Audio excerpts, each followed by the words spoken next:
नमस्कार, मैं हूं आपके साथ सोनिया चौहान। राम राम हरियाणा में आप सभी का स्वागत है। रुक करते हैं खबरों की ओर। चंडीगढ़ में विधानसभा अध्यक्ष ज्ञानचंद गुप्ता ने प्रेस कॉन्फ्रेंस की, जिसमें उन्होंने विधानसभा के शीतकालीन सत्र को लेकर जानकारी दी। स्पीकर ने क्या कुछ कहा आइए आपको सुनाते हैं।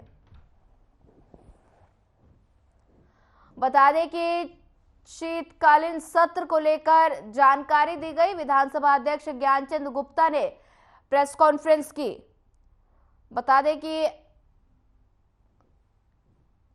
प्रेस कॉन्फ्रेंस कर शीतकालीन सत्र को लेकर जानकारी दी गई।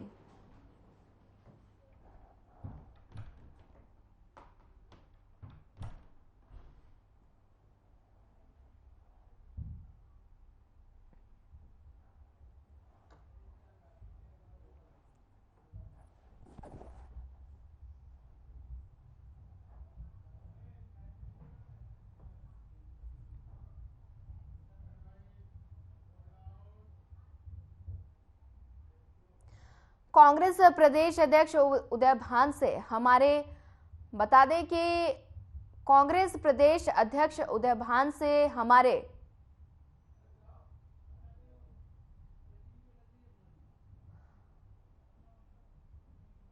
बता दें कि कांग्रेस प्रदेश अध्यक्ष उदय भान से हमारे सहयोगी ओपी शर्मा ने खास बातचीत की। इस बातचीत में उन्होंने स्थापना दिवस को लेकर हुई बैठक के बारे में जानकारी दी। वहीं उदय भान ने क्या कुछ कहा आइए आपको सुनाते हैं। कांग्रेस के राष्ट्रीय स्थापना दिवस को लेकर आज चंडीगढ़ में हरियाणा कांग्रेस की एक अहम बैठक हुई है। उस बैठक में किस तरीके के कार्यक्रम जो है स्थापना दिवस पर होंगे, इस पर बातचीत करने के लिए हरियाणा कांग्रेस के प्रदेश अध्यक्ष उदय भान हमारे साथ, उनसे बात करते हैं। सर, राष्ट्रीय जो स्थापना दिवस मनाया जाना है 28 दिसंबर को, किस तरीके की जो हरियाणा में जो प्रोग्राम देखने को मिलेंगे? कांग्रेस पार्टी ने फैसला लिया है कि 28 दिसंबर को 139वां स्थापना दिवस हम मनाने जा रहे हैं। 138 वर्ष पूरे हो गए कांग्रेस को बने। उस समय हर एक स्तर पर कांग्रेस का झंडा फहराकर अपनी नुक्कड़ सभाएं की जाएंगी और उसमें जो कांग्रेस पार्टी का जो गौरवशाली जो इतिहास है उसको बारे में बताया जाएगा कि किस तरह से स्वाधीनता संग्राम में कांग्रेस पार्टी ने हिस्सा लिया देश के आज़ादी के लिए और देश को अंग्रेज़ों की गुलामी से मुक्त कराने का काम किया। और उसके बाद आधुनिक भारत के निर्माण में जो कांग्रेस की भूमिका रही है उस पर पूरी तरह से उस पर विचार प्रकट किए जाएंगे, लोगों को बताया जाएगा। और साथ ही 22 तारीख को हमने ये भी फैसला लिया है कि 22 तारीख को जो 142 सांसद जो हमारे सस्पेंड किए गए हैं बिल्कुल अलोकतांत्रिक ढंग से, उसके विरोध में हम तीव्र अपना रोष प्रकट करेंगे। सभी जिला हेडक्वार्टर पर अपना रोष प्रकट करेंगे। और साथ ही हमने ये भी फैसला लिया है पार्टी ने कि इस समय जिस तरह से महात्मा गांधी जी ने 1921 में तिलक स्वराज फंड की स्थापना की थी और लोगों से आह्वान किया था कि क्योंकि आज सारे जो पूंजीपति हैं वो सारे पार्टी का फाइनेंस करने में लगे हुए हैं। सारा इलेक्टोरेट जो बॉन्ड है उनके नाम से जितना भी जो फंड जा रहा है वो एक ही पार्टी भारतीय जनता पार्टी की जा रहा है।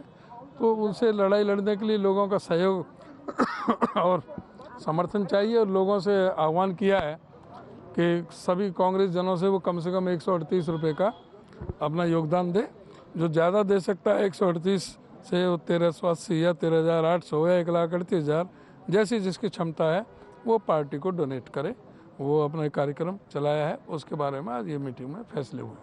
सर, कल राज्यसभा में जो कुछ हुआ उसको लेकर जो बीजेपी के पूर्व प्रदेश अध्यक्ष ओम प्रकाश धनखड़ है, वर्तमान में राष्ट्रीय सचिव हैं, उनका कहना है कि पूरी कांग्रेस, हरियाणा कांग्रेस और गांधी परिवार कल का जो इंसिडेंट में मेमोरी कांड हुआ उसको लेकर माफ़ी मांगे और ये संसद की परंपराओं के खिलाफ और एक संवैधानिक जो पोस्टें हैं उनके खिलाफ कांग्रेस का कुठाराघात है।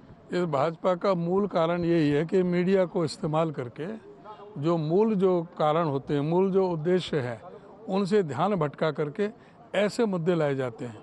ये लोगों की अपनी पीड़ा है, उन्होंने क्या मिमिक्री कर दी। अगर जो उनका जो कृत्य है हमारे राज्यसभा में, अगर उसको बाहर आकर के लोगों ने बता दिया तो उससे क्या उसमें हो गई। उसमें ऐसा कुछ नहीं है कि जो उन्होंने कि उनका कोई अपमानजनक कोई भाषा इस्तेमाल करी हो, उनके लिए कोई बात करी हो। वो तो जैसा वो करते थे उन्होंने बताया।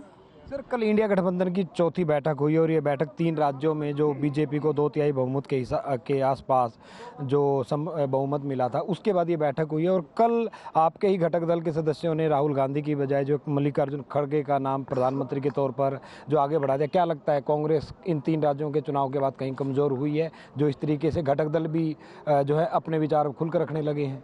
कांग्रेस कहीं कमज़ोर नहीं है, घटक दल बिल्कुल कांग्रेस के साथ है। और जो घटक दल का कोई ऐसा वो नहीं है जो आप ऐसा जो समझ रहे हो। और कल जो बैठक हुई है सर, उसके बाद सीट शेयरिंग को लेकर उसमें काफ़ी चर्चा हुई। तो क्या अब भी हरियाणा में सीट शेयरिंग की जाएगी या फिर कांग्रेस सक्षम है 10 के 10 सीटों पर चुनाव लड़ने में? कांग्रेस 10 के 10 सीटों पर चुनाव लड़ने में सक्षम है। अगर कोई सीट शेयरिंग की बात होगी तो वो जिस टेबल पर बैठ करके बात करेंगे। कोई उनका किसी का कोई क्लेम होगा, कोई क्राइटेरिया बनेगा तो उस पर विचार किया जाएगा। ठीक है, थैंक यू सर। तो ये थे हमारे साथ हरियाणा कांग्रेस के प्रदेश अध्यक्ष उदयभान, जिन्होंने आज राष्ट्रीय कांग्रेस की स्थापना दिवस के मौके पर हरियाणा में होने वाले कार्यक्रमों की जो रूपरेखा दी है। साथ ही उनका कहना है कि 3 चुनाव में हार के बाद कांग्रेस जो है कोई कमज़ोर नहीं हुई है। प्रदेश अध्यक्ष जो प्रधानमंत्री के पद का जो फैसला है वो चुनाव के बाद होगा। चंडीगढ़ से हर खबर के लिए ओपी शर्मा।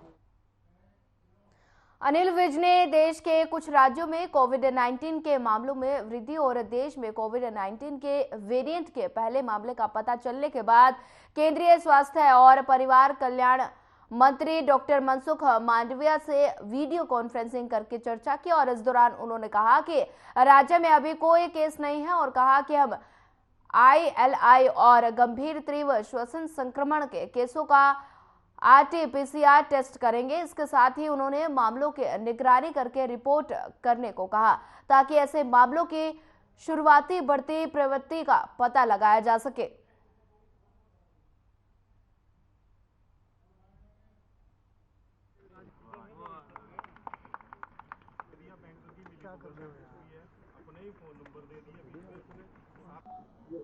उपराष्ट्रपति जगदीप धनखड़ जी का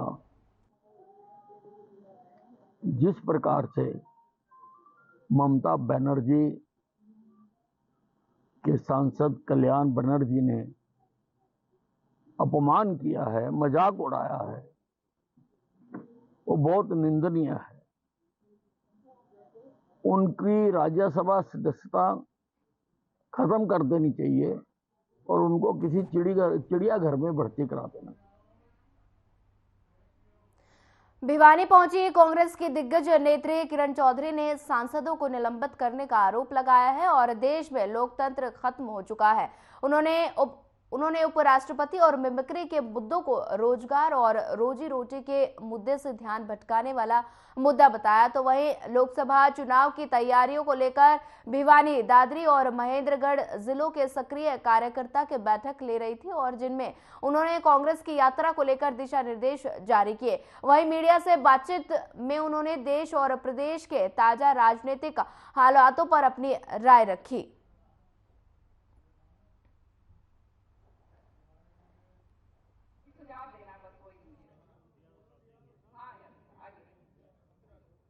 आप जानते हैं पार्लियामेंट जो है का चुनाव सामने है, किसी भी टाइम जो है पार्लियामेंट अनाउंस हो सकता है। ये कार्यकर्ता पूरा भिवानी, महेंद्रगढ़ और दादरी के जो हमारे कार्यकर्ता हैं उनके लिए क्या कहते हैं ये मीटिंग जो है आज नहीं मेन कार्यकर्ता उनकी बुलाई है। सबको तो जल्दबाजी में बुला नहीं पाई और ये जो है कि किस तरह से जो है आगे हमने काम करना है उसके लिए मीटिंग बुलाई।